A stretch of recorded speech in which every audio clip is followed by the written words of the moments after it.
로마서 6장 11절부터 18절까지 말씀. 로마서 6장 11절부터 18절까지 제가 가지고 있는 성경의 신약성경 247쪽 있는 데 있습니다. 신약성경 로마서 6장 11절부터 18절까지 말씀 같이 읽습니다. 로마서 6장 11절부터 이와 같이 너희도 너희 자신을 죄에 대하여는 죽은 자요 그리스도 예수 안에서 하나님을 대하여는 산 자로 여길지어다. 그러므로 너희는 죄로 너희 죄를 누굴 몸에 왕노릇하지 못하게 하여 몸의 사욕을 순종치 말고 또한 너희 지체를 불의의 병기로 죄에게 드리지 말고 오직 너희 자신을 죽은 자 가운데서 다시 산 자같이 하나님께 드리며 너희 지체를 의의 병기로 하나님께 드리라.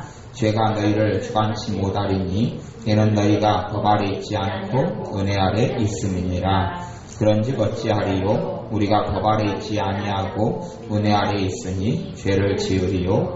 그럴 수 없느니라. 너희 자신을 종에게 드려 누구에게 순종하든지 그 순종함을 받는 자의 종이 되는 줄을 너희가 알지 못하느냐. 혹은 죄의 종으로 사망에 이르고 혹은 순종의 종으로 의에 이르느니라. 하나님께 감사리로다. 너희가 본래 죄의 종이더니 너희에게 전하여 준 바 교훈의 본을 마음으로 순종하여 죄에게서 해방되어 의에게 종이 되었느니라. 아멘. 하나님께서 우리를 부르시는 것은 죄에게서 18절에 로마서 6장 18절에 죄에게서 해방되어 의에게 종이 되었느니라. 의의 종으로 우리를 삼으시려고 하나님께서 해방시켜 주시는 거예요. 죄에게서 종된 삶이 해방되기 위하여 해방시켜 주시고 우리를 구원해 주시는 거예요. 15절 말씀에 보면 그런즉 어찌하리요? 우리가 법 아래 있지 아니하고 은혜 아래 있으니 죄를 지으리요? 그럴 수 없느니라. 하나님의 은혜가 우리에게 와서 하는 일이 있어요. 은혜 아래에 있게 되면 죄를 짓게 돼요? 안 짓게 돼요? 안 짓게 되는 거예요. 그러니까 어제도 은혜에 대해서 말씀을 나누었지만 하나님의 은혜를 헛되이 받지 말라. 고린도후서 6장에 말씀한 대로 하나님의 은혜가 우리에게 오면, 그래서 은혜가 은혜 속에 들어오게 되면, 은혜 속에 들어오면 죄가 떨어져 나가기 시작해요. 하나님의 은혜는 죄를 짓지 않게 만들어요. 하나님의 은혜 속에 들어가 있으면 죄가 우리에게서 멀어지게 만들어요. 하나님의 은혜 속에 있으면 하나님의 보호하심이 나타나요.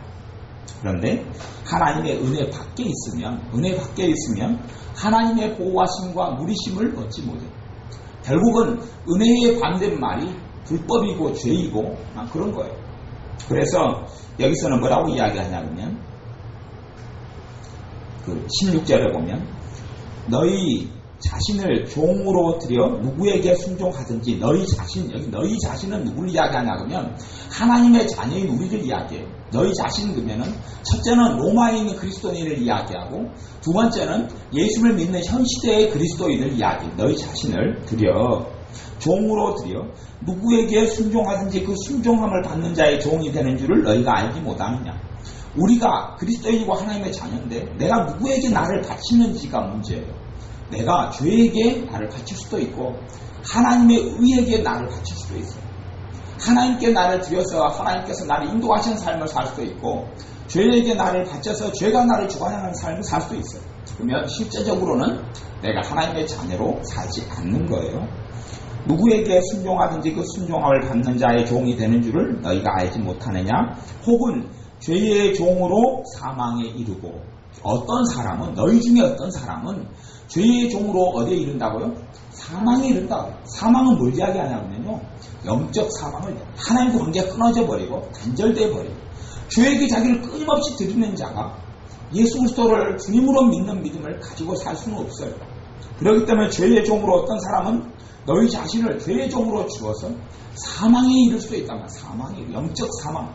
하나님과 완전히 상관없는 예수님께서 너는 나와 상관이 없다 하는 사망 속에 이를 수도 있고 속은 순종의 종으로 의에 이르느니라. 순종의 종.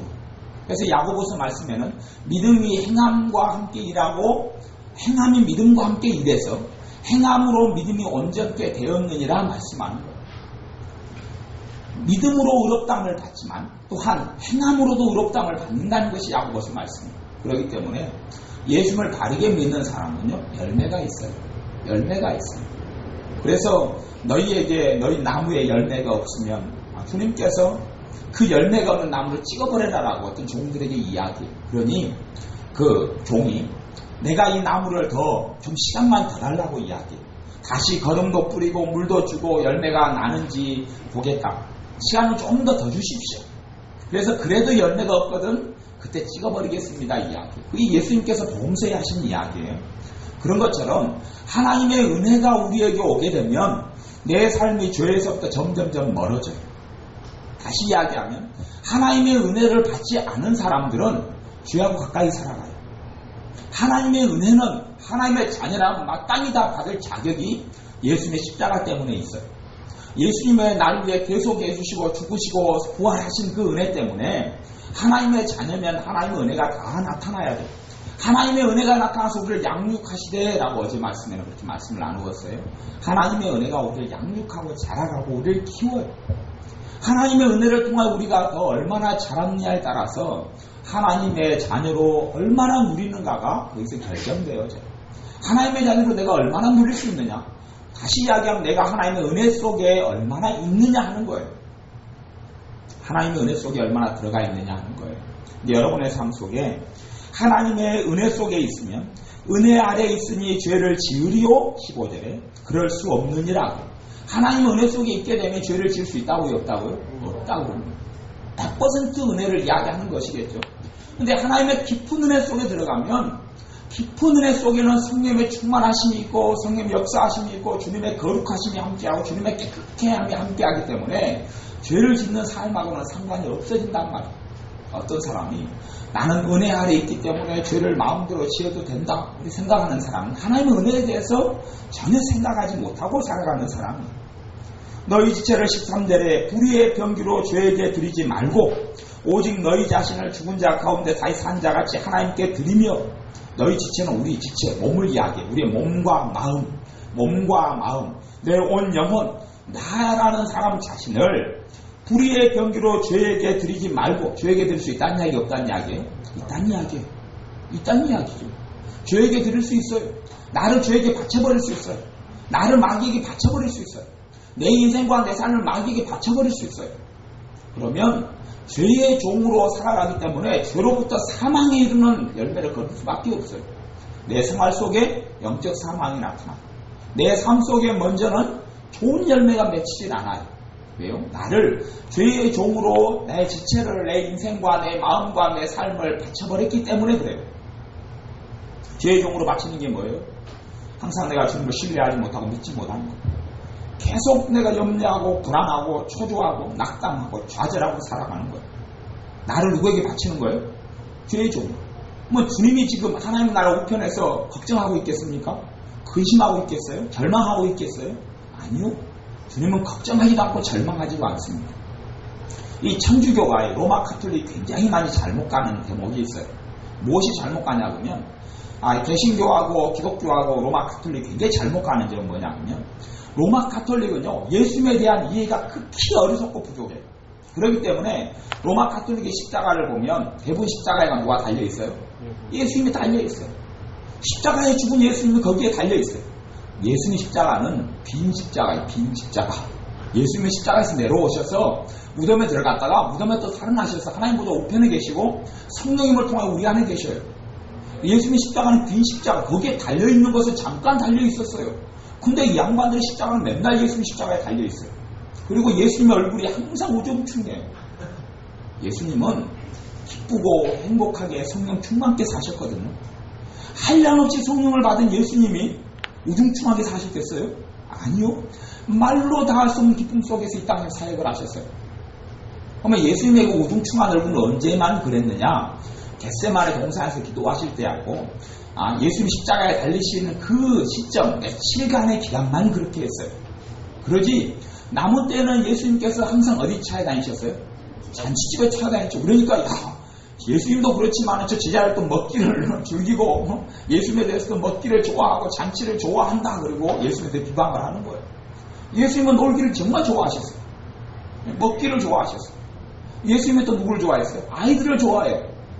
여러분이 인상을 쓰고 그냥 얼굴에다가 마귀 할머니 얼굴을 하고 있으면 아이들이 찾아옵니까? 안 옵니까? 안 와요. 아이들이 무서워요. 아이고 마귀 할머니다. 나오질 않아요. 근데 여러분의 얼굴 편안하고 즐겁고 아이들을 좋아하는 사람은 어린아이 같은 마음이 있죠. 아이들이 쉽게 다가와요. 예수님께 어린아이들은 한없이 다가왔어요. 누가 말깁니까? 마귀 할아버지가 예수님의 제자들이 돼가지고 너희들 못 온다. 예수님 귀찮게 하지 말아라. 그러니까 예수님께서 어린아이들이 내게 오는 것을 금하지 말라. 예수님의 삶은요, 성령 충만하고 은혜가 가득한 삶이 이 땅에 사셨어요. 근데 예수님에 대해서 천주교나 로마 가톨릭 같은 경우는 항상 어둡게 예수님을 그리고 표현하고, 그리고 거꾸로는 이제 누구나 항상 밝고 막 평안한 얼굴이에요. 마리아는 항상 평안하고 맑은 얼굴이에요. 마리아가 예수님 죽은 예수님을 쓰다듬고 막 끌어안고 있고, 마리아가 완전 예수님이라. 마리아는 사람이에요. 그냥 사람. 하나님께 쓰신 한 사람에 불과하죠. 한 여인에 불과하지. 마리아는 결코 하나님의 자리를 차지할 수 없어요. 그런데 예수님에 대해서 성경에서 이야기하는 예수님을 다 로마 가톨릭이 생각하는 게 아니고 한 부분만 이야기해요. 예수님 믿는 사람들도 예수님에 대해서 곡해하면 예수님의 얼굴이 항상 우중충하고 항상 근심스럽고 항상 절망에 찌든 얼굴로 착각할 수도 있어요. 그건 성경의 예수님이 아니에요. 성경의 예수님이 그런 적이 없어요. 겟세마네 동산에 잠깐 십자가에서 잠깐에 불과할 뿐이에요. 나머지는 기쁨 가운데 우리를 섬기고, 그분이 고난의 길을 가셨어도 그 안에는 기쁜 주님의 기쁨이 있으셨고, 사랑이 가득했고 희락이 가득했고 평강이 가득했고 오래 참음과 자비의 양성과 충성과 온유와 절제가 예수님의 심령과 삶에는 가득하셨어요. 그게 예수님의 삶이에요. 그리고 하나님의 자녀의 삶도 그러한 삶을 살게 되어져야 돼요. 그래서 우리에게 죄에게 너희 지체를 뿌리의 병기로 죄에게 드리지 말아라 그렇게 이야기해요. 우리를 죄에게 바쳐버릴 수도 있어요. 바쳐버릴 수도 있어요. 그러면 삶 속에서 사망의 열매들이 맺히는 거예요. 삶 속에서 안 좋은 열매들이. 그러니 믿는 자가 근심을 가득하면 할수록 자기를 누구에게 바치는 거예요? 마귀에게 바치는 거예요. 주님은 근심하고 살지 않았어요. 주님은 맡기고 사셨어요. 그러면서 내가 너에게 평안을 준다. 누구의 평안을 준다고요? 내 평안을 주노라 그러죠. 주님이 너무 평안하셨어요. 내가 너에게 평안을 주노라. 내가 주는 평안은 세상에 주는 것 같지 아니하니 너희는 마음에 근심하지 마라. 말씀하시는 거예요. 주님의 평안이 넘쳐났기 때문에 넘치는 평안을 내가 너희에게 주노라라고 말씀하는 거예요. 예수님은 그렇게 사셨어요. 그런데 죄의 종으로 자기를 바쳐버린 사람들은 주님의 평안을 못 누립니다. 그 사람은요, 주님의 평안이 없는 사람은 그 사람은 주님의 종으로 살고 있는 게 아니에요. 주님의 사람으로 살고 있는 게 아니에요. 근심하고 불안하고 낙담하고 초조하고 좌절하고 절망하고 분노하고 미워하고 다투고 시기하고 질투하고 이런 삶은 누구에게 바치고 있는 거예요? 마귀에게, 죄의 종으로. 죄의 아비는 누굽니까? 마귀가 죄의 아비죠. 결국은 죄에게 바치는 건 마귀에게 바치는 거예요. 자기는 하나님의 자녀로 살고 있다 하지만 마귀에게 바치는 인생이 열매가 뭐가 맺힌다고요? 사망이. 죄의 종으로 들여서 사망이 맺혀진다고 이야기해요. 영적 사망이 일어나고 삶 속에서 우환과 즐거움이 끊어지지 않아요. 왜요? 마귀가 어이고 내 자식 왔냐 이쁘다. 내가 이뻐해 주마. 그리고 눈물을 흘리게 만들고 환난을 주고 절망을 주고 비참함을 주고 삶이 풀어지지 않게 해요. 여러분이 정말 의의 종으로 여러분을 주님께 드리고 사셨다면, 그렇게 사셨다면 여러분은 좋은 열매가 맺힐 수밖에 없어요. 첫째는 성령님의 열매가 맺히죠. 사랑이 맺히고 희락 기쁨 맺히고 화평이 맺히고 자비와 양성과 충성과 온유와 절제가 맺히고 삶 가운데 겸손과 온유가 맺히고 주님이 나와 동행하시고 함께 하시고 내가 기도하는 것을 주님이 응답하시고 내게 성령께서 말씀하시고 하나님 말씀 들을 때 말씀 깨달아서 내 삶 속에 안식이 오고 쉼이 오고 평강이 오고 그리고 주님께 귀하게 쓰임받는 깨끗한 그릇으로 빚어가기 시작하고 주님께서 나를 통하여 어떤 환경과 상황에서든 나를 통해 일하시고 왜냐하면 나는 의의 종으로 주님께 드렸기 때문에 그래요. 이것은 내가 나를 내 몸이니까. 그래서 성경에는 로마서 12장도 너희 몸을 하나님께 거룩한 산제사로 드리라 그러는 거예요. 내 몸을 이제 내가 두 분 어디에게 드릴 수 있느냐? 내가 죄의 종으로 내가 바쳐버릴 수도 있고, 내가 하나님의 종, 의의 종으로 나를 드릴 수도 있어요. 하나님께 드리는 것은 가장 좋은 열매들이 맺혀요. 죄에게 주면 사망의 열매가 내 삶 속에 맺혀요. 내가 지금까지 나는 하나님의 자녀라는 명분은 가지고 살았는지 몰라도 어디에게 바쳤는지를 생각해야 돼요. 하루 종일 내가 누구에게 종으로 나를 바쳤느냐. 결과가 뻔하죠. 내가 누구에게 바치고 살았느냐 하는 거예요. 예배 시간에는 하나님께 바치고, 하루 종일 이제 10시간은 근심 시작, 10시간 온갖 근심을 짊어지고 살아요. 10시간은 마귀에게 바치고, 그 다음에 예배 드리는 1시간은 주님께 바치고, 그러면은 10 빼기 1은 몇이 남죠? 9. 좋아요. 9가 산수를 넘으잖아요. 9가 남아. 그러면 9는 그만큼은 일단 가감승전 해가지고 10은 10시간은 마귀에게 바치고 1시간은 주님께 바치니까 10 빼기 1은 9니까 9시간 안치 마귀의 종으로 이제 살아야 돼. 마귀에게 만들어진 열매를 거둬야 돼. 1시간은 주님께 드렸으면서 10시간을 마귀에게 바치고, 그러면 주님 왜 내게 좋은 열매가 맺히지 않습니까? 이야기하면 주님이 계산 정확히 하자. 계산 정확히 하자. 손익계산서 가져와 봐라. 자, 너가 나한테 바친 시간 1시간, 마귀에게 바친 시간 10시간, 그럼 빼면 몇이 나오느냐? 10 빼기 1이다? 9. 그래서 9. 너가 그 열매를 거두리라. 무엇으로 심든지 그대로 거두리라. 하나님은 만물의 여김을 받지 아니하시나니 사람이 무엇으로 심든지 그대로 거두리라. 썩어질 것을 육체를 위하여 썩어질 것을 심는 자는 육체로부터 썩어진 것을 거두고, 성령을 위하여 심는 자는 영생을 거두리라. 내 삶 속에 영생은 영원한 생명, 내 삶 속에 영원한 생명, 하나님의 나라와 같은 개념이 흘러가는 거예요. 하나님의 나라가 내 삶 속에 이루어지고 내 삶 속에 영원한 주님의 생명이 나타나요. 나는 길이요 진리요 생명이니 하는 주님의 생명이, 영원한 영생이 내 삶 속에 현재 삶 속에 나타나기 시작해요. 성령님을 위하여 심었기 때문에 의의 종으로 드린다는 것이 성령님을 위하여 드리고 심는 걸 이야기해요. 여러분이 그걸 생각하셔요. 최소한 빵점 정도는 되면은 본전치기는 되죠. 주님께 5시간을 감사하고 주님을 의지하고 이 마귀의 죄의 종으로 안 드리고 주님의 은혜 아래에 있어요. 은혜 아래에 있는 사람은요, 내가 죄를 안 지으려고 발버둥 치는 게 아니고 죄가 그냥 안 지어져요. 왜? 어디 속에 있으니까요? 은혜 아래에 있으니까. 은혜 속에 있으니까. 일단은 여러분이 다 헤엄을 치신다고 가정을 해요. 헤엄을 친다고 가정해서, 아니면 헤엄 말고 거기가 좋겠네요. 사해바다 속으로 여러분이 들어가는 거예요. 사해바다가 어디냐 그러면요, 이스라엘 팔레스틴에 있는데 염도가 너무 높아가지고 사해바다에 들어가면 여러분 등 떠버려요. 수영을 못해도. 저 같은 사람은 수영을 못하는데 물에 떠버려요. 그냥 누워서, 사해바다는 염도가 너무 이 염분기가 많아가지고 누우면 그냥 둥둥 떠있는 바다가 사해바다예요.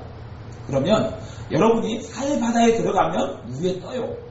근데 사해바다가 아니고 딴 데 땅바닥에 있으면서 물에 뜨려고 생각하면 가능해요? 안 해요? 안 해요. 아니면 강물에 있으면서 편하게 누워서 물에 뜰라 한다 그러면 어지간한 수영 실력으로는 강물에 편하게 누워서 물에는 아마 못 뜰 거예요. 바닷물은 몰라도. 그런 것처럼 여러분이 은혜 안에 있으면, 사해바다 속에 들어오면 안 뜰려 그래도 여러분이 떠버린다는 이야기. 그런 것처럼 하나님의 은혜 속에 들어오면 그 현상이 뭐냐면, 여러분이 정말 은혜를 체험하고 살아요. 은혜는 예수님의 십자가 때문에 값없이 주는 거예요. 근데 은혜가 얼마나 깊이 오느냐는 나에게 달려있어요. 주님께서는 누구에게든지 공평하게 그분의 십자가를 통해 은혜를 부어주고 계시거든요. 근데 내가 내 은혜 받을 그릇을 깨끗이 하면, 깨끗이 한 것만큼 은혜가 깊이 와요. 내가 내 자신을 주님께 내어드리면 그만큼 은혜가 와서 죄를 깨닫게 하고 생각나게 하고 죄를 처리하고 밀어내기 시작해요. 은혜를 내가 받아들이면 은혜의 물줄기가 들어오면서 내 안에 불순물들을 밀어내기 시작하고, 그 다음에는 더 깊은 은혜 속에 들어가요. 가진 자는 더 가지게 돼요. 은혜를 한 컵을 받으면, 예를 들어서 2컵이 오고 2컵을 받으면 4컵이 와요. 근데 은혜를 낭비하고 쏟아버리면 삶이 더 퍽퍽해지고 힘들어지고, 거꾸로 은혜의 반대말이 죄지요. 의의 종과 죄의 종, 은혜 아래 있는 삶과 법 아래 있는 삶. 법은 뭐냐? 법은 세상의 법은 누구를 위해 존재하는 거예요? 여러분을 위해 세상의 법이 존재합니까? 아니면 범죄자를 위해 존재합니까? 범죄자를 위해 존재하는 거예요. 성경의 율법도 범죄자를 위해 존재하는 거예요. 사실 범죄자를 위해서. 세상의 우리나라 법도 범죄자를 위해 존재하는 거예요. 여러분이 길 걸어가는데 경찰이 시비 겁니까? 안 거잖아요. 여러분은 범죄자가 아니기 때문에. 근데 여러분이 구독질을 한번 했어요? 경찰관만 지나가도 가슴이 두근두근 할 거 아니에요. 아니면 자동차를 내가 법을 어겨서 뭐 도로 한가운데 세워놨다. 아니면 불법 주차를 해놨다. 그러면 누가 사이렌만 울려도 그냥 놀래가지고 혹시 내 차가 들이대지 않아가 튀어나갈 거 아니에요. 왜요? 그 법에 해당되기 때문에 그러는 거예요. 근데 법이 아니라 내가 은혜 속에 들어와 버리면 법의 적용을 안 받아요. 그 죄를 안 짓는다는 이야기가 아니고 죄를 벗어나게 되는 삶을 살아가요. 그러니 그때는 은혜 속에 들어오게 되면 은혜가 나를 먹여 살려요. 하나님의 십자가로부터 오는 은혜가 나를 먹여 살려요. 그때는 걱정을 안 하려고 애를 써서가 아니고 걱정이 안 되기 시작한단 말이에요. 걱정을 안 하려고 살면 얼마나 힘들어요. 걱정 안 해야지. 그럼 걱정이 하루에 몇 개 정도 들어옵니까? 솔직히 양심껏 이야기해요. 걱정 하루에 한 50개 정도 하십니까? 50개? 집사님 몇 개 정도 하는 것 같아요? 100개는 넘죠. 100번은 넘는 거예요. 100번은. 그럼 100번 정도 내가 주님을 믿습니다. 주님이 나를 도우실 줄 믿습니다. 하루에 10번 정도는 생각합니까? 안 되죠. 왜 안 되냐 그러면 내가 죄종으로 나를 많이 다쳐버렸기 때문에. 무슨 말이냐 그러면 쓰레기가 많이 쌓여있거든. 회개를 해야지 은혜 속에 들어오기 시작해요. 걱정을 회개를 해야지 그건 잔뜩 쌓아놓고 우리 집안을 깨끗하게 하려다 그러면 말이 안 되는 거예요. 걱정한 죄를 내 집에 그냥 장롱만 집어넣으면 아마 이것은 물질적으로 표현하면 농만 열면 뭐가 쏟아져요? 걱정의 통에 쏟아져요. 이 걱정을 들다 놓고 주소 날짜를 보니까 12년 전 여름 7월 8일 그리고 또 저기 장롱 서랍을 뒤져보면 20년 전에 했던 걱정이 쌓여있고 회개가 안 되니까 이제 구들장 밑에 어디 쳐다보면 다 그 안에 튀어나오는 것이 옛날에 걱정을 예로 든다면 그렇게 어마어마하게 쌓여있는데 어디에가 숨어있는지 모르니 걱정 덩어리를 잔뜩 쌓아놨는데 걱정에 반대되는 주님의 기쁨과 믿음이 평안이 올 수가 없는 거예요. 쓰레기를 처리를 해야죠. 처리를 해야 돼요. 그런 것을 가지고 회개하면서 나를 주님께 드리는 건 의의 종으로 나를 주님께 드리는 거예요. 온갖 더러움을 가지고 살 수는 없는 거예요. 여러분이 목욕탕에 오늘 정사님과 강수사님도 목욕탕에 갔다 오셨는데 목욕탕 갔다 오니까 뭐가 밀려져 나가는가요? 때가 밀려 나가잖아요. 때가 밀려 나가죠. 때가 밀려서 나가요. 때를 치우고 목욕을 하죠. 목욕을 정기적으로 하는 것처럼 내 영적인 목욕도 정기적으로 해야 되잖아요. 정기적으로. 근데 영적인 목욕은 정기적으로 안 하는 사람이 너무 많아요. 그래서 자기는 깨끗한 척하고 살아가는 거죠. 나는 의로운 척 살아가고. 그러니 그런 삶 속에서는 나를 죄종으로 나도 모르게 자동적으로 자꾸 바치게 돼요. 근데 사망이 열매 맺지 않으면 정상이 아니에요. 그러면서 생각하기를 주님 왜요? 왜 나는 기쁨이 없죠? 왜 나는 감사가 넘치지 않죠? 왜 내 기도는 응답해 주지 않죠? 그러면 주님이 할 말이 있어요? 없어요? 어이가 없으셔서 할 말이 없어요. 어이가 없어요. 시컷 마귀하고 맨날 쎄쎄쎄하고 놀고 미리미리 거짓봉 그리고 놀고 그리고 놀면서 주님한테 왜 주님 안 내놓느냐 이렇게 하고 이렇게 하고 그런 게 쎄쎄쎄 그렇게 이제 손잡고 맨날 노는데 놀러 갈 때도 하여튼 죄의 종으로 마귀에 손잡고 이렇게 가장들을 딱 끌려다니고 끄고 다니고 걱정 집어넣어주면 다 집어넣은 거 다 받아먹고 그리고 그것도 돌리고 이제 그다음 뻥튀기도 좀 시키고 그렇게 하면서 살면서 두려움이 찾아오면 두려움을 다 받아들여요. 다 받아들여가지고 밥을 안 먹어도 배가 부를 정도로 빵빵하게. 그러니까 여러분이 하루에 3끼 먹을 필요는 없어요. 많이 먹고 사는데 하루에 한 끼만 먹고 한 끼는 염려로 먹고 한 끼는 불안으로 먹고 그것도 배가 부를 거예요. 쌀이 아깝잖아. 이왕 먹는 김에 괜히 간식 많이 항상 드시는데 간식 두려움으로 염려로 불안으로 절망으로 간식 항상 먹잖아. 그걸로 배를 불리면 충분하죠. 몰라 또 밥을 먹습니까? 어차피 거시기로 나갈 걸 같다고. 이게 여러분의 삶 속에 그런 것을 자꾸 하는 것이 죄의 종에게 나를 바치는 거예요. 그럼 내 삶에 성령님의 역사하심과 주님의 은혜가 나타날 수가 없어요. 그 열매가 맺히질 못해요. 그 맺히질 못해요. 여러분의 삶 속에 하나님의 은혜가 나타나면 죄를 벗어나게 만듭니다. 은혜 속에 들어오셔야 됩니다. 은혜는 예수님의 십자가와 예수님의 대속과 예수님의 십자가의 피를 통하여 여러분의 값없이 주시는 게 은혜예요. 그 은혜를 여러분이 받아서 누려야 합니다. 그 은혜 속에 들어와야 해요. 은혜를 받으면 그 은혜가 여러분을 양육해서 하나님의 거룩한 사람으로 만들어가고 성령 충만하고 영적으로 성장하고 성숙한 사람으로 하나님의 은혜가 여러분을 양육해갑니다. 여러분이 여러분 자신을 열심히 양육할 필요가 없어요. 하나님의 자녀이기 때문에 하나님의 은혜가 여러분의 젖이 되고 여러분의 음식이 되고 생명이 되어서 양육해 가는 겁니다. 성경 로마서 12장을 찾아보겠습니다. 로마서 12장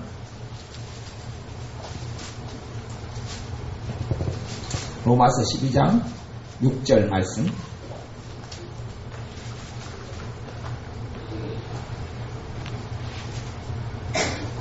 로마서 12장 6절 말씀.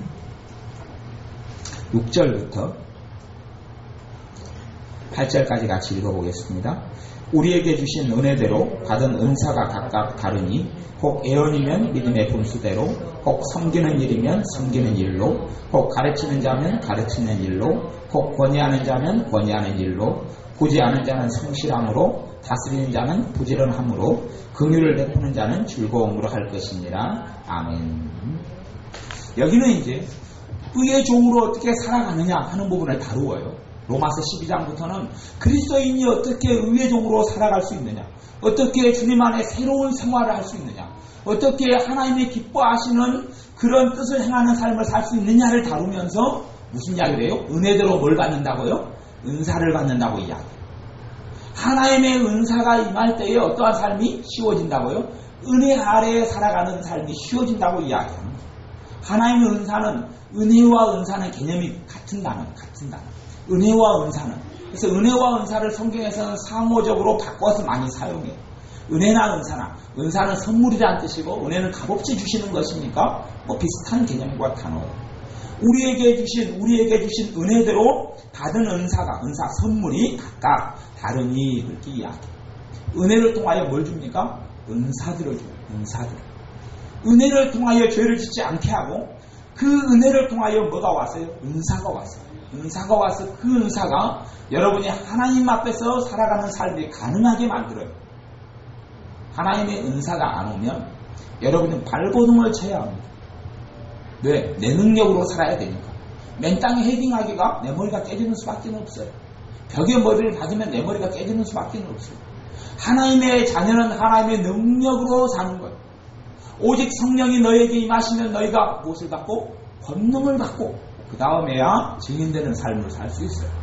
증인되는 삶이 사는 것은 내가 있는 자리에서 예수님의 빛을 발하는 삶을 살 수 있고 하나님의 자녀다운 삶을 살 수 있는 것이 하나님의 성령의 권능이 임할 때 가능하고 그 권능은 성경에서는 은사로 표현이 돼요.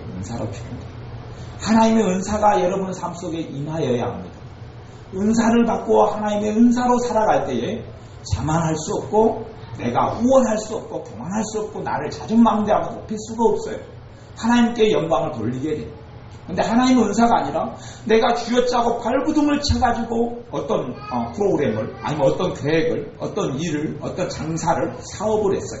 발부둥 쳐가지고 했어요. 그러면 하나님께 영광을 돌릴 게 있어요? 없어요. 열심히 애써가지고 그냥 발부둥을 쳐서 예수 믿는 사람이나 안 믿는 사람이나 비슷하게 고생하고 수고해서 열매도 비슷해요. 그러면 별로 하나님께 감사할 게 없어요. 저 사람은 기도도 않고 안 믿어도 그렇게 살고 나는 열심히 나름대로 기도하고 예배드려도 그렇게 살면 감사할 게 뭐가 있어요? 그것은 진정한 그리스도인의 삶이 아니에요. 저 사람이 한 개 노력하고 나 한 개 노력할 때 저 사람의 열매가 한 개 맺히면 난 두 개 맺혀야 돼요. 세 개 맺히든지 네 개 맺히든지. 그것이 그리스도인의 삶이에요. 주님께서 뭐라고 이야기합니까? 30배, 60배, 100배의 결실을 맺는다고 이야기하지 않아요? 그것이 옥토밭에 씨가 뿌려지면 그것이 은혜가 있는 우리의 마음과 은혜가 있는 삶을 이야기하는 거예요. 은혜가 있는 삶의 말씀의 씨앗이 떨어지면 30배, 60배, 100배의 결실을 맺는 거예요. 근데 안 믿는 사람은 한 개 노력해서 한 개 결실을 맺는데 믿는 사람은 한 개 노력해도 한 개도 안 맺히고 한 개 노력한 것들이 다 썩어서 죽어버리고 없어져 버려요. 이건 정말로 희한하게 반대로 가고 있는 삶이에요. 그리스도인의 삶은 그게 정상이 아니에요. 한 개 노력하면 2개, 3개, 10배, 20배, 30배의 열매가 맺혀야지만이 하나님의 자녀와 그리스도인의 삶이에요. 그런 것이 맺히려면 여러분의 능력만 가지고는 안 된단 말이에요. 여러분의 능력을 너무 과신하는 것 같아요. 여러분을 너무 신뢰하는지도 모르겠어요. 자기 능력이 너무 대단하다고 착각하는지도 모르겠어요. 그런 사람은 하나님의 은사를 구하지 마십시오. 내가 실컷 구해가지고 잔뜩 받아가지고 살 테니까. 여러분의 지혜가 대단하다고 생각하는 사람 하나님의 지혜를 구하지 마십시오. 그러면 자기 지혜로 살다가 힘든 일을 많이 겪을 거 아니에요. 누구든지 너희가 지혜가 부족하거든 구해 주시고 꾸짖지 아니하신 하나님께 구하라. 그 다음에 지혜를 주시라고 말씀해요. 야고보서 말씀에 지혜를 구하라는 야고보서 1장의 말씀에 그렇게 말씀하지 않아서 하나님이 아마 우리를 테스트하는 것 같아요. 야, 너희들은 다 미련퉁이들이다. 그러니 너희들은 다 미련하니 내 지혜를 받아야 된다. 이렇게 이야기를 거기서 안 해요. 누구든지 너희가 지혜가 부족하거들랑 그렇게 부족하거든. 이제 그 사람이 이제 스스로 그 말씀을 보고 생각을 해야 야고보서 말씀을 보고 내가 똑똑한가 내가 미련한가 판단을 해야 돼. 그 다음에 내가 지혜가 부족하구나 하면 기도를 할 것이고 구해 주시고 꾸짖지 아니하신 하나님께로부터 지혜가 임할 것이고 이 정도면 난 똑똑하고 나는 별로 난 문제 없어. 이런 사람은 지혜를 안 구할 것이고 안 받을 것이고 못 누리고 살 것이고. 그러니 여러분이 내 지혜와 내 재능과 내 능력으로 살 것인가 아니면 너희가 무슨 말을 하거든 하나님이 주시는 말씀으로 하고 너희가 봉사하려거든 하나님이 주시는 힘으로 봉사하도록 하라는 말씀대로 하나님의 힘과 하나님의 말씀과 하나님의 지혜와 하나님의 능력을 입어 살 것인가 그걸 여러분이 결정하셔야 돼요. 구약성경에 있는 하나님의 모든 사람들이 자기의 능력으로 산 사람이 있습니까? 하나님의 선지자 중에 자기의 능력으로 산 사람이 없어요. 엘리야 선지자가 자기의 능력으로 살았습니까? 자기의 권능으로 살았습니까? 엘리사 선지자가 자기의 능력으로 살았습니까? 삼손이 자기의 능력으로 살았습니까? 모세가 자기의 능력으로 기적과 이적을 행했습니까? 하나님의 지팡이를 손잡고 기적과 이적을 행했습니까? 여호수아가 자기의 능력으로 하나님의 백성을 가나안 땅으로 인도했습니까? 성령이 지혜이신 성령께서 임하셔서 가나안 땅으로 하나님의 백성을 인도했습니까? 그걸 봐야 돼요.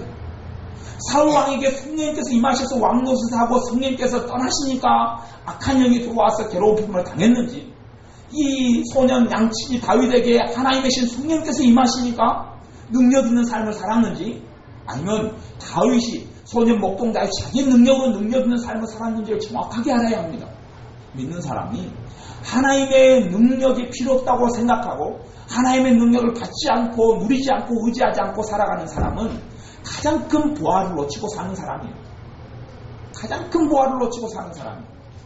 그러니 어떤 분이 썼던 신앙서적의 제목은 능력 있는 삶과 성령 이런 책도 있어요. 빌 브라이 박사님이 썼던가 그러는데 하나님의 능력을 성령님께서 우리에게 오신 이유는 우리에게 능력의 원동력을 공급해 주시려고 오신 거예요.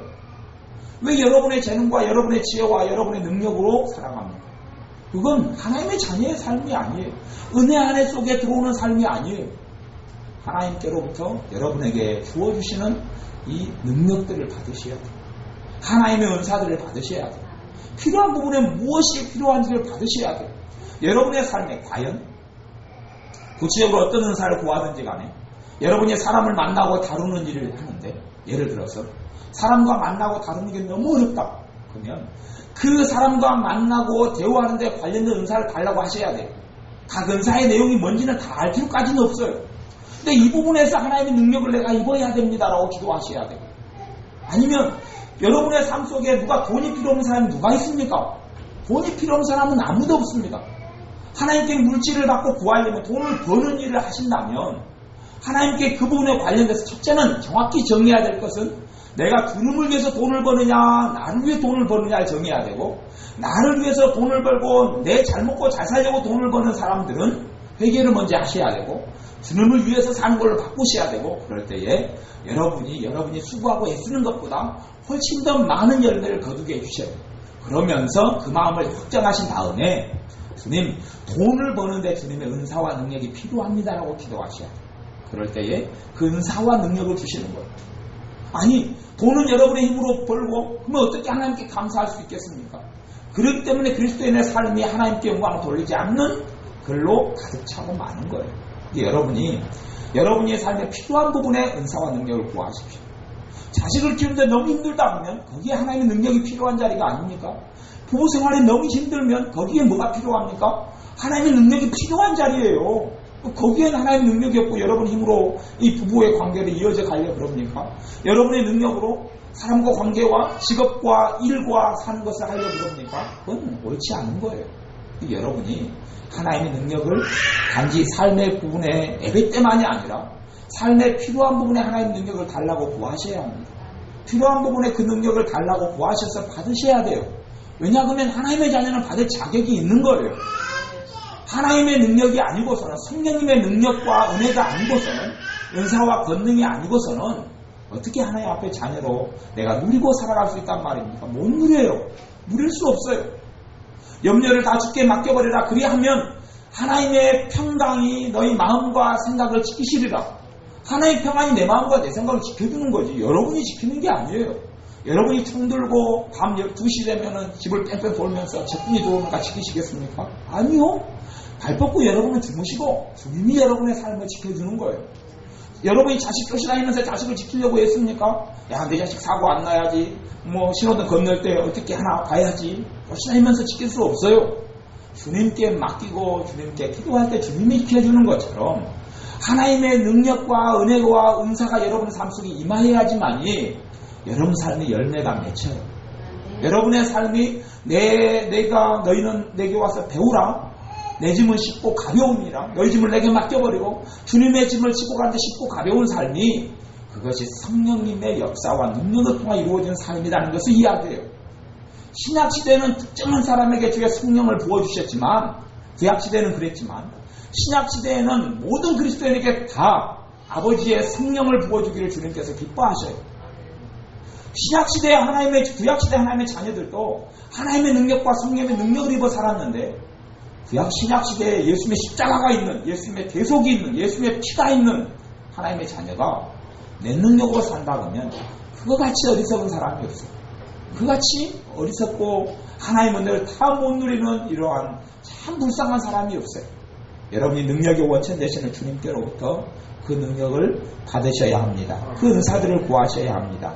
그래서 6절에 보면, 로마서 10장 6절에 우리에게 주신 은혜대로 받은 은사가 각각 다르니 혹 애언이면 믿음의 분수대로, 섬기는 일이면 섬기는 일로. 그러니까 섬기는 것도 뭐가 온다고 이야기해요? 은사가 온다고 이야기하죠. 은사가 온다. 내 힘으로 사람을 섬기려 합니까? 남편을 섬기고 자식을 섬기고 십자 돌림 있는 사람을 섬기고. 내 힘으로 하면 신경질이 안 나면 정상이 아니죠. 그러죠? 근데 주님의 능력으로 섬기게 되면 쉬워요, 어려워요? 쉬워요. 그 은사니까 그래요. 은사니까. 왜 섬기는 건 내 능력으로 하려고 그럽니까? 그것이 상당히 그분이 거시기한 분이에요. 그분이 강심장이죠. 강심장. 강심장. 자기가 원체 대단한 사람이라고 생각하니까 일어나는 일이겠죠. 섬기는 거 내 힘으로 하지 마십시오. 손양원 목사님이 낭환자들을 섬기고 사랑했던 것이 뭐가 와서 그래요? 은사가 와서 그래요. 은사가 와서. 그렇게 아마도 손양원 목사님 책들을 제가 다 훑어보진 않았고 가지고는 있는데 나중에 한번 훑어볼 거지만은 그 깊이 있는 삶 속에서는 손양원 목사님 목회 초기에는 별로 좋지 않았어요. 그분이 사랑도 없었고 그런 게 있어요. 앞에 목회 초기에는 그런 삶이 있었어요. 별로 사랑도 없었고 그리고 별로 열매도 없고 그랬어요. 그러다가 그분이 그 어느 때를 자기 한계를 발견한 다음에 그분이 주님께 무릎 꿇고 구하였을 거예요. 그리고 온 게 뭐예요? 주님의 사랑이 부어지고 주님의 참된 섬김의 은사가 부어진 거예요. 그래 낭환자들의 피고름을 빨아내고 심지어 낭환자들이 예수님의 사랑을 부인하기 때문에 내가 너희들과 함께 나병 환자가 되어져서 너희에게 주님의 사랑을 증하면 너희들이 받아들이겠느냐? 라고 외치는 거예요. 그게 주님께서 섬김으로 역사하시고 은사가 있기 때문에 그래요. 섬기는 게 은사라고 이야기해요. 근데 섬기는 건 은사가 없어도 쉽게 할 수 있잖아요. 그러니 자기들이 대단하다고 생각하는 사람들은 계속 자기 힘으로 섬겨요. 그러다가 한계를 느끼고 그래서 기도하는 것도 이제 그렇게 기도하죠. 주님 내가 섬기는 거 열심히 하는데 포기하지 않도록 도와주십시오. 이 엔진을 바꿔야 되거든요. 엔진을 딸딸이 엔진하고 주님께서 신형으로 최고 좋은 엔진하고 주님 걸 바꿔야 되는데 내 엔진을 쓰다 보니까 고장이 잘 나잖아요. 주님 기도를 해요. 주님 고장이 안 나도록 해주십시오. 주님은 새 엔진으로 잘 나가고 고장 안 나가는 성령님의 엔진으로 바꿔주기를 원하거든요. 섬길 때. 근데 내 엔진을 쓰면서 주님 이것도 하루에 2번씩 고장 나는데 지금 하루에 한 번만 고장 나게 해주십시오. 아니면 일주일에 한 2번만 고장 나면 돈이 적게 들어가겠습니다 하고 기도하는 사람이 우리예요. 그런 건 아니에요. 하나님의 주시는 엔진으로 바꿔야 돼요. 섬기는 동력을 내 걸로 섬기면 지치고 힘들 수밖에 없어요. 얼마나 힘들어요 그것이. 내 힘으로 사람을 섬긴다는 것이 그같이 괴로운 게 없어요. 그것은 율법 아래 살고 있는 그리스도인의 삶이에요. 법 아래 은혜 안에 있는 삶은 성령님의 은사가 섬기는 은사가 와서 섬기는 은혜가 와서, 섬기는 은사가 와서, 섬기는 것이 쉬운 거예요. 섬기는 게 자동적으로 되어지는 거예요. 섬기는 데 신난 거예요. 왜요? 섬길 때 누가 역사해요? 성령님이 역사해요. 성령님이 역사해요. 그러니까 섬기니까 섬기면 성령 충만해져요. 봐보세요. 우리 이봉 여사님이 이런 사람을 치료하고 또 마귀의 역사를 쫓아내는 이런 하나님의 능력과 은사가 있어요. 그러면 이봉 여사님 예를 들어서 피곤해요.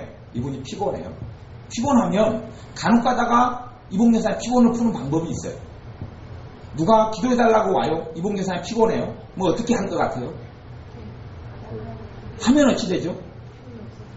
하면 피곤이 없어져. 많이 피곤해요. 그러면 누가 기도해달라고 와요. 그리고 주님께서 보낸 사람이에요. 그럼 이봉 여사님 피곤한데 기도해요. 그럼 피곤이 풀려버려요. 왜 그런지 압니까? 기도할 때 누가 역사해요? 성령님 역사해가지고 몸의 피곤을 풀어버려요. 그러니까 전에 서울의 집회 같은 데도 4일을 집회를 했는데도 집회 시작하기 전과 후가 끝난 다음이 그 사역을 막 3시간, 4시간을 하고 나도 시작하기 전보다 끝난 때가 더 피곤이 없어요. 왜냐하면 성령님이 그대로 역사하셨기 때문에 아무런 지침이 없는 거예요. 그것이 은사로 사는 거고 하나님의 능력으로 사는 이야기예요. 왜 섬기는 것을 내 힘으로 했으면 피곤하고 지쳐야 되잖아요. 그 사람은 그게 잘못 사는 거예요. 그런 영광을 자기가 받아야 될 거 아니에요. 주님에는 그냥 그러니까 나오느니 아이고 주님 내가 언제나 이 삶을 벗어나고 식순이를 내가 벗어나야 합니까? 어쩌면 죽나이까 나오고 불평이고 원망이고 그리고 아이고 내가 이런 남편 만났어. 언제까지 내가 이렇게 살아야 합니까? 주님 이 인간을 회개시키든지 변화시키든지 때려 잡으시든지 알아서 하옵소서. 그렇게 가는 거잖아요. 그게 내 능력으로 살기 때문에 나오는 거예요. 근데 성령님의 능력으로 봉사하고 섬기면 피곤이 풀린단 말이에요. 그 원리를 꼭 아셔야 합니다. 마찬가지 저도 가르치는 은사가 성령님께 주신 가르치는 은사가 있어요. 피곤하면 주님께서 감동 주신 대로 말씀을 나누어요. 그러면 피곤할 것 같습니까? 가르치기 전에 말씀을 나누기 전보다 더 싱싱할 것 같습니까? 더 싱싱해요. 더 싱싱해요. 그러니까 제가 저녁에 말씀을 나누고 나면 더 싱싱해지지 더 피곤해지진 않아요. 왜냐하면 제 능력으로 했으면 이제 더 피곤해지죠. 열매로 알 수 있어요. 성령님의 역사로 했으면 더 싱싱해져요. 찍어보면 간이 맞아요. 근데 그것처럼 섬기는 것도 뭘로요? 은사를 받으셔야 돼요. 여러분이 필요한 부분에 받으셔야 돼요. 은사가 많으면 좋습니까? 적으면 좋습니까? 많아야 좋지요. 어떤 사람은요, 은사는 한 사람에게 한 개밖에 안 된다. 거짓말이에요. 성령님께 주시는 것은 한량없이 주님처럼 성령을 붓기를 원하세요. 한량없이 성령을 붓기를 원하세요. 어떻게 하나님의 능력이 적어서 됩니까? 문제는 그 사람이 하나님의 능력으로 자기 영광을 가르치니까 하나님의 영광을 가르쳐서 자기 영광으로 만드니까 그 사람이 병이고 그것은 누구를 섬기는지 그것은 정체를 알 수 없는 사람이고 진정한 사람은 상식만 가지고 있는 믿는 사람은 하나님의 능력으로 살았으면 그분한테 영광 안 돌리겠습니까? 주님이 하셨습니다. 주님이 일하셨습니다. 그러니 내가 간이 맞고 싱싱합니다. 이렇게 이야기할 수밖에 없잖아요. 섬기는 일이면 섬기는 일로 가르치는 자는 뭘로요? 가르치는 저는 가르치는 자를 주님이 부어주셔서 너무 감사하고 좋아요. 가르치는 자가 없었으면 이게 세상을 어찌 살까 싶어요. 가르치는 자가 있으니까 제 능력이 아니라 주님께서 가르치게 하잖아요. 그러니 힘들면 좀 나누면 싱싱해지니까 좋죠. 피곤을 풀려고 어디 사우나에 갈 필요 없어요. 사우나는 현찰이 아까워가지고 안 가는데 사람을 쌓는 것도 아니고. 근데 가르치는 것은 은사가 임하면 가르치는 자리만 가면 성령님이 역사하기 시작해요. 성령님이 역사해요. 그러면 편하고 감사하고 주님이 살아계심을 느끼고 임재를 느끼고 자식을 가르쳐야 되는 사람이고 아이들을 가르쳐야 되는 직업을 가졌다. 그럼 뭘 받아야 좋아요? 가르치는 사람을 받으면 아이들 가르칠 때마다 누가 역사해요? 성령님이 역사하잖아요. 성령님이 역사해요. 얼마나 신나고 좋아요. 근데 자기의 능력 왜요? 버틸만 하니까 그렇죠. 버틸만 하니까. 자기 힘이 원치 세니까 천하보적 소머즈 힘찬 로봇 태권무이 그러니까 자기의 힘으로 다 하려고 그러죠. 엔진이 다 고장 날 때까지 버티다가 나오는 이제 하나님에 대한 한탄이죠. 하나님 내가 10년을 수고하였는데 거둔 것이 없나이다. 왜요? 자기 능력으로 했으면 거둔 것이 없어요. 주님께서 왜 그런 지경으로 놔두시느냐? 항복하라는 거예요. 왜 항복하지 않느냐? 왜 너 힘과 너 지혜와 너 능력으로 살려 하고 열매를 거두려고 하느냐고 주님께서 그러시는 거예요. 너가 항복해서 너 힘으로 할 수 없다는 걸 항복해라. 항복해라. 너 힘으로 너 능력으로 열매를 거둘 수 없다는 것을 너가 알아야 한다라고 이야기하시는 거예요. 내가 해주겠다라고.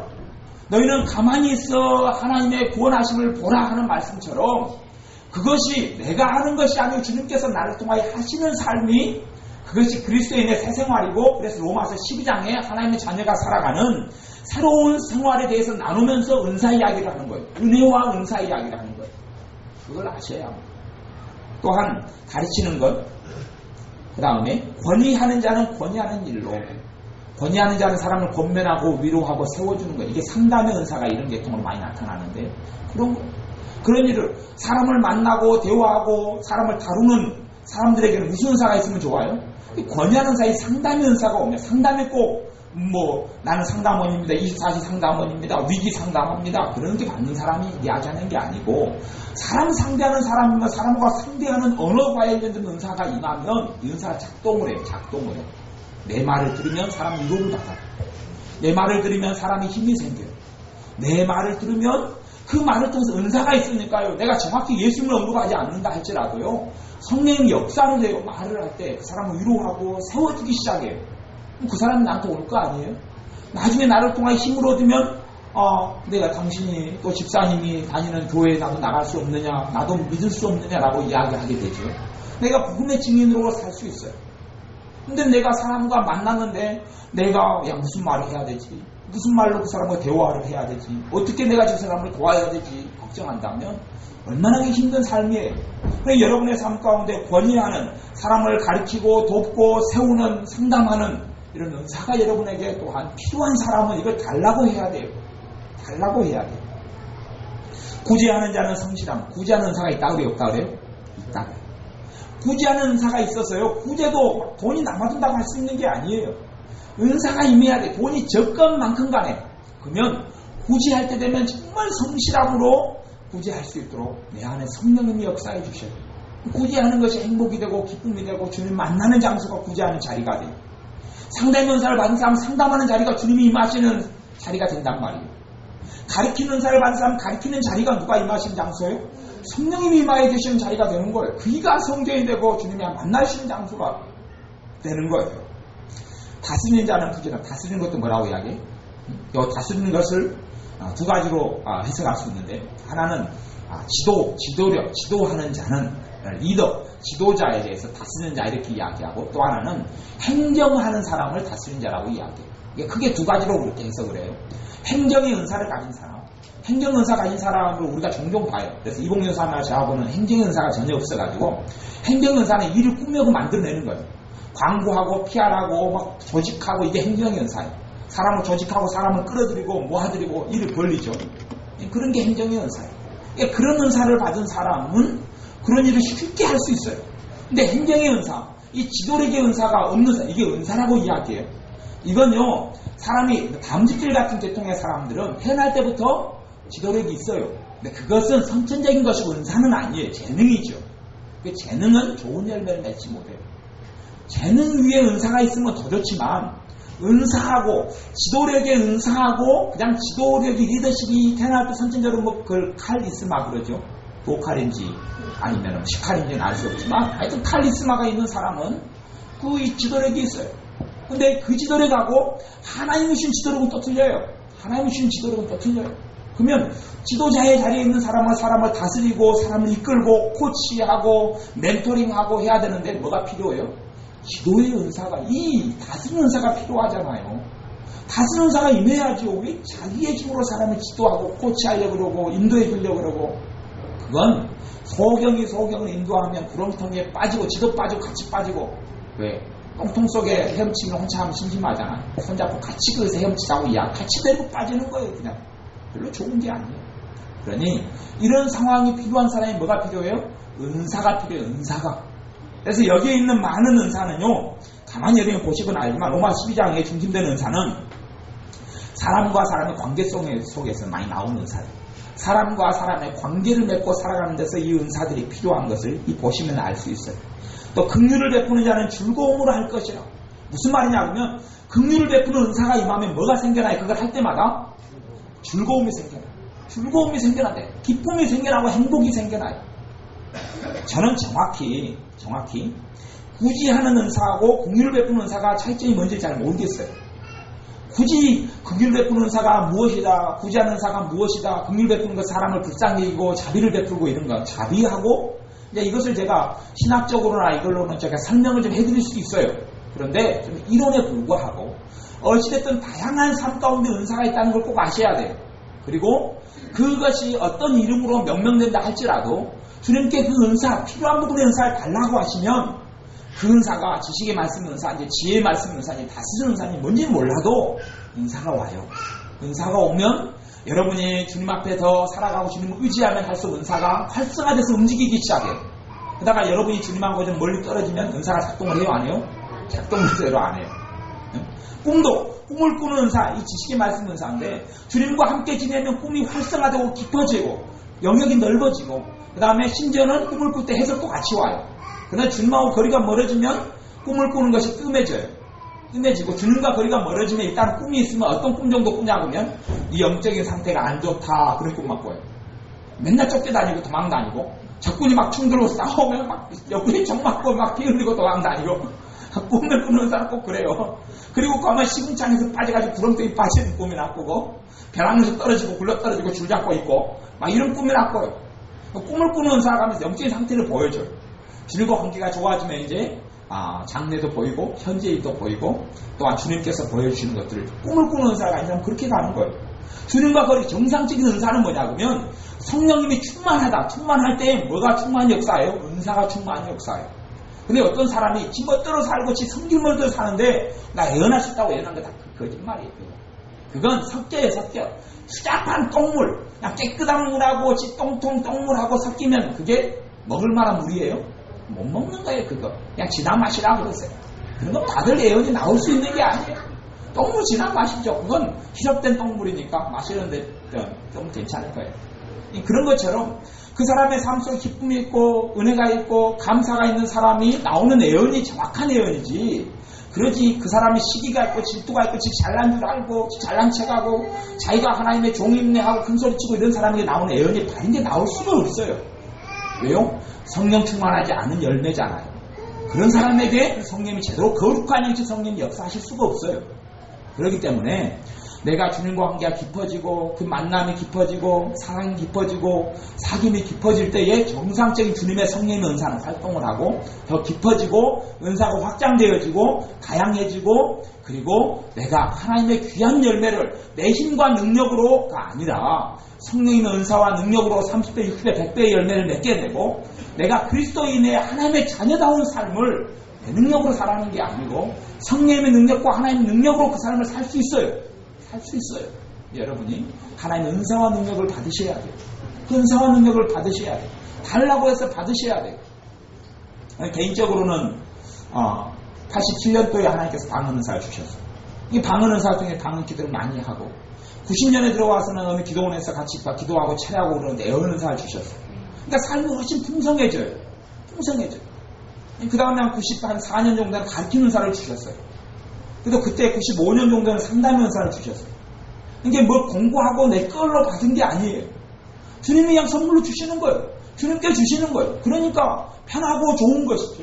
그다가 한 2000 몇 년도에 들어와서 영분별 은사를 주시는, 영분별 은사를 지금 한 3번 정도 업그레이드 지금 시켜주시는 과정인데, 영분별 은사를 점점 주셔요. 분야가 좀 넓어져 가기 시작해요. 그러니 이제 못 받은 쪽이 능력 쪽의 은사를 아직 그쪽을 아직 못 받고 있는데, 그러니까 여러분에게 받을 때만이 열매가 많아지고 풍성해지는 것 아니에요. 믿음의 은사가 임하는 사람은요, 이거 많이 걱정할 것이 없어요. 정말 믿음의 은사가 있는 문제거리가 오면요, 기도하면 믿어져 버려요. 다 믿어지는 게 아니고 그 믿음의 은사가 여러분 주님과 관계가 좋으면 좋아서 활동을 많이 합니다. 그러면은 분명히 걱정이 돼야 되는데 마음속에 믿음이, 주님 주신 믿음이 걱정을 쫓아내버려요. 이제 걱정이 안 돼요. 주님이 일하실 거요. 그러면 부부가 한 사람 믿음의 은사가 있고 한 사람 믿음의 은사가 없으면, 믿음의 은사가 없는 사람은 발 뻗고 못 자고, 믿음의 은사가 있는 사람은 발 뻗고 자요. 한 발에 기도해놓고. 그럼 누가 일하고 있어요? 주님이 일하고 있어요. 때 되면 열매가 딱 거치져 버려요. 그러면 발 뻗고 못 잔 사람만 가보죠. 왜요? 믿음의 은사. 내가 내 힘으로 믿어지는 게 아니란 말이에요. 그럼 하나님의 자녀로 살기 얼마나 쉬워요? 얼마나 쉬워요? 구렁텅이 갖고 함정이 있으면 영분별 은사가 있어서 그냥 구별되고 깨달아지고 알아져요. 영변 의사가 있어요. 우리 이은희 사모님처럼 있는지도 모르고 살아오면 그것도 골치 아픈 건데, 영변 의사가 있은 사람은 함정을 발견해요. 아, 이게 함정이구나. 아니면 피해가면 되잖아. 피해가면. 함정인지 알고 그냥 똥통속에 빠지면 얼마나 괴로워요. 이게 그 은사를 통하여 하나님의 자녀의 삶을 풍성하게 만들어요. 하나님의 자녀의 삶에 많은 열매가 거두게 만들어요. 여러분의 능력으로 살라면 여러분 가랭이 찢어집니다. 찢어져요. 여러분이 뭐 걱정을 여러분 능력으로 안 할 수나 있습니까? 찾아오니 걱정이요, 찾아오니 탄식이요, 한숨이라. 거두느니 지푸라기요, 거두느니 가시덤불이라. 그럴 수밖에 없잖아요.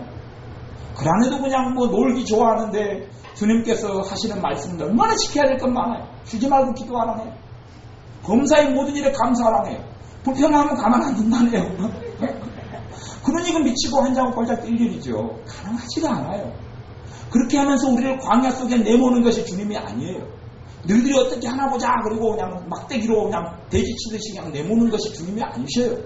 아니고 그 능력을 주신다고 성령님을 보내시는 거예요. 보혜사로 주의 거룩하신 성령님이 내게 보내셔서 은사와 능력을 덧입혀 주겠다는 거예요.